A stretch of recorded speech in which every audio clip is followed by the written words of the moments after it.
Kay Lynn Alcantara, natanong tungkol sa video nila ng basketball player na si Kobe Paras na sweet and comfortable sa isa't isa sa isang private event. So I feel like it's my right to not answer or to answer questions or to deny nor confirm anything.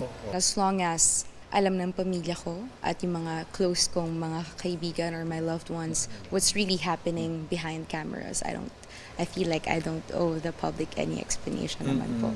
Alam niyo naman pong... Simula September 9, ipapalabas na ang pagbibidahan niyang afternoon prime series na Shining Inheritance. Pulang araw star Ashley Ortega nahablutan ng cellphone ni Colonel Yuta Saito na ginagampanan ni Dennis Trillo. Maraming salamat po.